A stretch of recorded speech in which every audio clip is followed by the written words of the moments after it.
दृष्टिया इसके audio article programme में आपका स्वागत है। आज का हमारा आर्टिकल द ट्रिब्यून में प्रकाशित लेख, government jobs for locals in MP और द इंडियन एक्सप्रेस में छपे लेख जॉब ऑफ द स्टेट के सम्मिलित सारांश पर आधारित है। इसमें टीम दृष्टि के इनपुट्स भी शामिल हैं। यह ऑडियो आर्टिकल जीएस पेपर 2 के पॉलिटी खंड से जुड़ा है। आइए लेख की शुरुआत करते हैं। हमारे वीडियो अंग्रेजी में देखने के लिए फॉलो करें हमारा ही दूसरा यूट्यूब चैनल दृष्टि IAS इंग्लिश। मध्य प्रदेश कोटा, कितनी संवैधानिक स्थानीयता की संकल्पना। हाल ही में मध्य प्रदेश के मुख्यमंत्री शिवराज सिंह चौहान ने सरकारी नौकरियों को राज्य के स्थानीय निवासियों के लिए 100% आरक्षित करने की घोषणा की। इसके लिए उन्होंने एक कानून लाने की बात कही है। सरकार के इस ऐलान को प्रदेश के संसाधनों को वहीं के निवासियों के लिए रिजर्व रखने की कवायद के रूप में देखा जा रहा है। सरकार का दावा है कि इससे राज्य में बढ़ रही बेरोजगारी पर लगाम लगाने में मदद मिलेगी। एक ऐसे समय में जब कोरोना वायरस जनित महामारी के कारण देश में बड़ी संख्या में लोग रोजगार के संकट का सामना कर रहे हैं, तब सरकार के इस ऐलान के बाद विवाद होना तय था। लिहाजा राजनीतिक गलियारों में यह विमर्श शुरू हो गया है कि मध्य प्रदेश सरकार की यह कवायद वोट बैंक को साधने की एक कोशिश मात्र है। अगर इस विवाद से इतर सरकार के ऐलान की संवैधानिकता की बात करें तो इसमें कई प्रकार के पेंच हैं जिनसे पार पाना आसान नहीं होगा। हालांकि यह कोई पहला मौका नहीं है जब किसी राज्य सरकार ने स्थानीय लोगों को लुभाने के लिए ऐसी घोषणा की है, लेकिन यह शायद पहला मौका है जब किसी राज्य सरकार ने 100% आरक्षण की बात कही है। मध्य प्रदेश सरकार इस मामले में कानून लाने की बात जरूर कर रही है, लेकिन संविधान की बात करें तो अनुच्छेद 16(3) इस प्रकार के कानून के लिए देश के संसद को शक्ति देता है, न कि राज्य विधानसभाओं को। ऐसे में यह देखना दिलचस्प होगा कि मध्य प्रदेश सरकार की यह सोच अमली जामा पहनने में कामयाब हो पाती है या नहीं। अगर मध्य प्रदेश सरकार इस प्रकार के कानून का निर्माण करती है तो यह जन्म स्थान के आधार पर एक भेदभावकारी कानून होगा और सरकारों के ऐसे प्रयासों के प्रति सुप्रीम कोर्ट का रुख अमूमन नकारात्मक ही रहा है, क्योंकि संविधान का अनुच्छेद 16(3) सार्वजनिक रोजगार में निवास या जन्म स्थान के आधार पर भेदभाव की मनाही करता है। यहाँ यह भी एक सवाल है कि क्या मध्य प्रदेश सरकार के पास इतनी नौकरियां हैं जो राज्य के युवाओं के लिए पर्याप्त हो सके। आइए विचार करते हैं।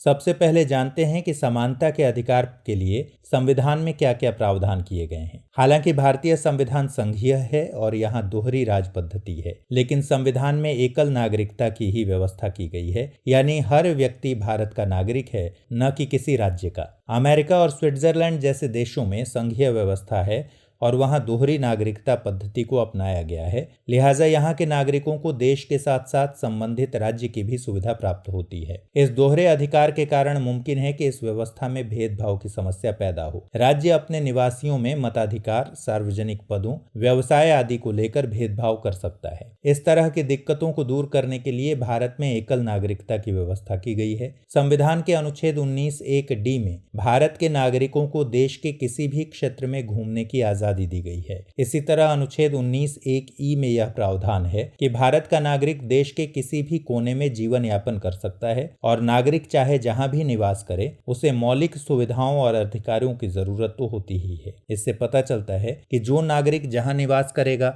वहां वह अपने मौलिक अधिकारों का प्रयोग करेगा, बिना इस बात की परवाह किए कि व्यक्ति का जन्म कहां हुआ है और वह कहां का निवासी है। सभी को देश भर में समान नागरिक अधिकार प्राप्त होते हैं और उनके बीच किसी भी तरह का भेदभाव नहीं किया जा सकता। यही कारण है कि हमारा संविधान जन्म स्थान या निवास स्थान के आधार पर भेदभाव की मनाही की बात करता है। इसका प्रमाण संविधान के दूसरे अनुच्छेद में भी मिलता है।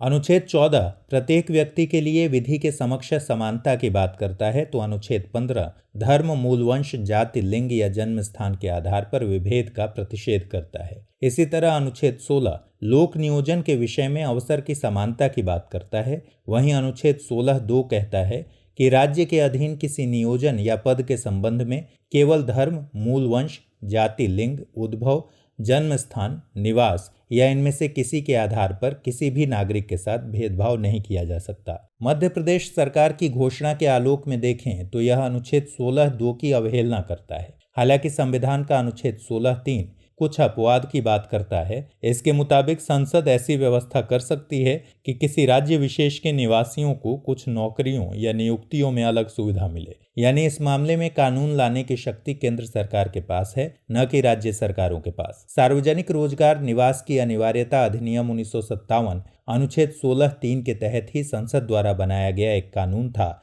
जिसमें कुछ राज्यों को स्थानीय निवासियों के लिए सार्वजनिक रोजगार में आरक्षण की छूट दी गई थी। आइए जानते हैं कि स्थानीय निवासियों के लिए नौकरी में आरक्षण पर कोर्ट का क्या रुख रहा है। जैसा कि हमने आर्टिकल के शुरुआत में ही जिक्र किया कि सुप्रीम कोर्ट का रुख हमेशा ही जन्म स्थान या निवास स्थान के आधार पर आरक्षण के खिलाफ ही रहा है। हालांकि शिक्षण संस्थानों और नौकरियों दोनों में कोर्ट का रुख अलग रहा है। दरअसल अनुच्छेद 15 में शिक्षण संस्थानों में आरक्षण का जिक्र है, जबकि अनुच्छेद 16 में सार्वजनिक नौकरियों में। फिर शिक्षण संस्थानों में निवास स्थान की बजाय जन्म स्थान के आधार पर भेदभाव की मनाही है, जबकि नौकरियों में दोनों ही आधारों पर भेदभाव की मनाही है। इसलिए शिक्षण संस्थानों में स्थानीय निवासियों के लिए विशेष सुविधा को सुप्रीम कोर्ट ने कुछ मामलों में सही ठहराया है। यानी स्थानीय और बाहरी के बीच अगर तार्किक वर्गीकरण किया जाए तो ही इसे उचित वर्गीकरण कहा जाएगा। डीपी जोशी बनाम मध्य भारत मामले 1955 में शैक्षणिक संस्थानों में अधिवास आरक्षण यानी डोमिसाइल रिजर्वेशन को सुप्रीम कोर्ट ने संवैधानिक माना था, जब Mahatma Gandhi memorial medical college Indore में मध्य भारत के छात्रों को फीस में राहत दी गई थी। कोर्ट का मानना था कि राज्य स्तरीय संस्थानों का संचालन राज्य सरकार के धन से होता है और यह धन वहां के मूल निवासियों से टैक्स के रूप में प्राप्त होता है। लिहाजा राज्य के स्थानीय निवासियों का संस्थानों पर पहला हक बनता है। हालांकि सार्वजनिक नौकरी का एक मामला कैलाश चंद्र शर्मा बनाम राजस्थान राज्य और अन्य का है। 2002 में इस मामले में सुप्रीम कोर्ट ने राजस्थान में सरकारी शिक्षकों की नियुक्ति को अमान्य करार दिया,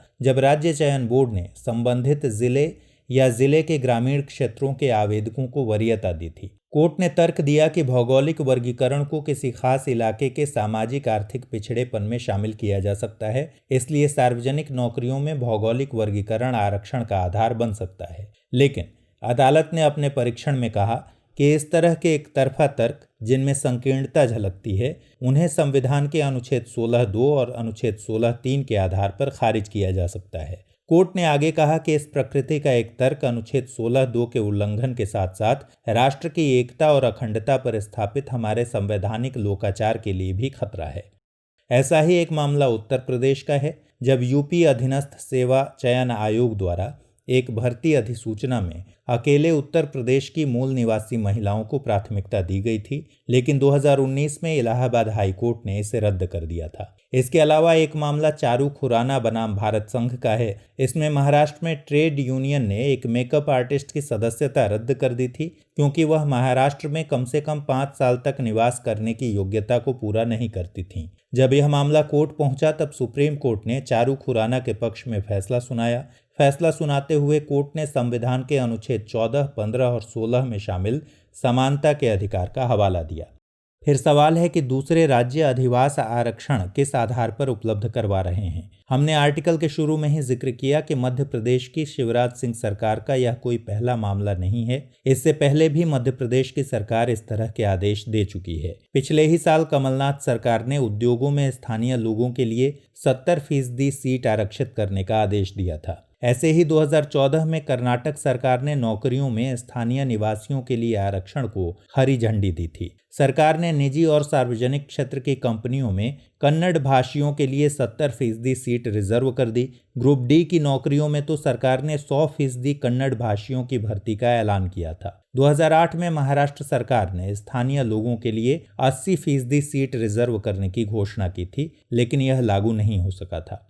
हालांकि सार्वजनिक रोजगार निवास की अनिवार्यता अधिनियम 1957 के जरिए सार्वजनिक नियुक्तियों में राज्य में निवास की सभी अर्हताओं का खात्मा कर दिया गया, लेकिन मणिपुर, त्रिपुरा, आंध्र प्रदेश और हिमाचल प्रदेश को इसमें छूट दी गई। संविधान के अनुच्छेद 371 में भी कुछ राज्यों के लिए विशेष प्रावधान किए गए हैं। अनुच्छेद 371D के तहत आंध्र प्रदेश को चिन्हित इलाकों में स्थानीय आबादी से सीधे भर्ती करने की छूट दी गई है। महाराष्ट्र में 15 या उससे ज्यादा सालों तक रह चुके व्यक्ति को सरकारी नौकरियों में आवेदन करने की छूट है, बशर्ते वह मराठी में धारा प्रवाह हो। तमिलनाडु में भी इसी तरह उम्मीदवार का एक भाषाई टेस्ट होता है। इन आरक्षणों का कानूनी आधार सार्वजनिक दफ्तरों की आधिकारिक भाषा है, जो सरकारी नौकरियों के क्रियान्वयन के लिए जरूरी है। उत्तराखंड में तीसरे और चौथे दर्जे की सरकारी नौकरियों में स्थानीय लोगों को आरक्षण प्राप्त है।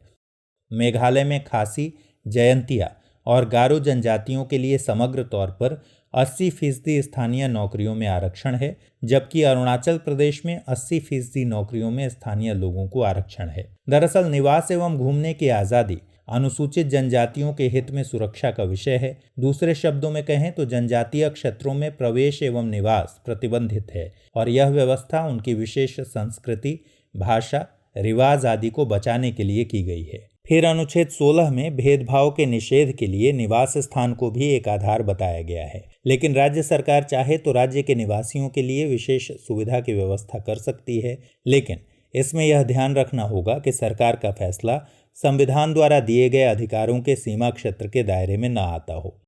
ऐसे में सवाल है कि आगे की राह क्या हो। दरअसल मध्य प्रदेश सरकार ने इस रोजगार कानून की रूपरेखा अभी सार्वजनिक नहीं की है, इसलिए यह कहना मुश्किल है कि कानून कितना संवैधानिक होगा। अभी यह जानना बाकी है कि सरकार जन्म स्थान के आधार पर कानून बनाएगी या निवास स्थान के आधार पर। आधार चाहे जो भी हो, अगर मध्य प्रदेश सरकार के इस कानून को चुनौती दी जाती है, तब अदालत को तय करना है कि यह कानून संवैधानिकता की कसौटी पर कितना खरा उतरता है। हालांकि सभी बातें भविष्य के गर्भ में हैं, लेकिन सरकार अगर यह कदम उठाती है तो यह कदम कई मायनों में एक राष्ट्र की संकल्पना के खिलाफ होगा। ऐसे मामलों में माननीय सुप्रीम कोर्ट भी टिप्पणी कर चुका है कि यह देश की एकता और अखंडता को कमजोर करने वाली पहल है, क्योंकि ऐसे कदमों से स्थानीयता या क्षत्रियता की भावना पनपती है, जो राष्ट्र के विकास के लिए सकारात्मक संदेश नहीं है। हालांकि ऐसे मामलों के लिए केवल सरकारें नहीं बल्कि कुछ स्थितियां भी जिम्मेदार हैं। बीते वर्षों में स्थानीय लोगों के लिए अगर रोजगार की मांग व्यापक हुई है तो इसकी वजह है कि देश में बेरोजगारी का संकट लगातार विकराल होता जा रहा है। हालांकि इस बात से भी इनकार नहीं किया जा सकता कि अगर देश में बेरोजगारी दर अपने उच्चतम स्तर पर है तो इसके लिए हमारी सरकारों की गलत आर्थिक नीतियां ही जिम्मेदार हैं। लेकिन विडंबना है कि सरकारें रोजगार पैदा करने वाले संरचनात्मक आर्थिक मुद्दों पर काम करने के बजाय बेरोजगारी के मुद्दे को स्थानीय बनाम बाहरी की लड़ाई बनाने के खेल में मशगूल हैं। कहने की ज़रूरत नहीं कि खुद मध्य प्रदेश के पास भी इतने रोजगार नहीं हैं जो अपने युवाओं के लिए पर्याप्त हों, लेकिन इसके बावजूद सरकार लोगों में क्षत्रियता की भावना को उभारने का प्रयास कर रही है, जो पूरी तरह लोकाचार और लोकतंत्र की मूल भावना के खिलाफ है। दरअसल यह एक प्रकार का प्रतिस्पर्धी लोक लुभावनवाद है, जो समस्या के समाधान की बजाय उसे जस का तस बनाए रखने की खतरनाक प्रवृत्ति को जन्म देता है। सरकारों की ऐसी संकुचित कोशिश आइडिया ऑफ इंडिया के खिलाफ इसलिए भी है क्योंकि इससे दो भिन्न क्षेत्र के लोगों के मिलने, संस्कृति और बौद्धिकता के आदान प्रदान तथा बंधुत्व और भाईचारा जैसी मूल संकल्पना पर अंकुश लगता है, जो कि देश हित में उचित नहीं है। इतना ही नहीं, ऐसी कोशिशें प्रतिस्पर्धा की भावना के भी खिलाफ है, जिसमें किसी रोजगार के लिए एक योग्य व्यक्ति का चयन होता है। समझना होगा कि सरकार गारंटी के रूप में रोजगार प्रदान करने वाली कोई एजेंसी नहीं है, बल्कि एक प्राधिकरण है जो अपनी नीतियों के जरिए एक ऐसा वातावरण तैयार करती है जो आय, स्थिति, सुविधाओं और अवसरों में असमानताओं को कम करता है। बहरहाल हमारी सरकारों को प्रतिस्पर्धी लोक लुभावनवाद के खेल से बचने की ज़रूरत है और ज़्यादा से ज़्यादा समस्या के मूल कारणों को पहचान कर उसके समाधान के प्रयास की दरकार है। आइए नोट करते हैं आज का सवाल। सवाल है, स्थानीयता के आधार पर रोजगार देने की सरकार की कोशिशों को आप किस रूप में देखते हैं? ऐसे मामलों पर सुप्रीम कोर्ट का क्या रुख रहा है? उदाहरण सहित विवेचना कीजिए।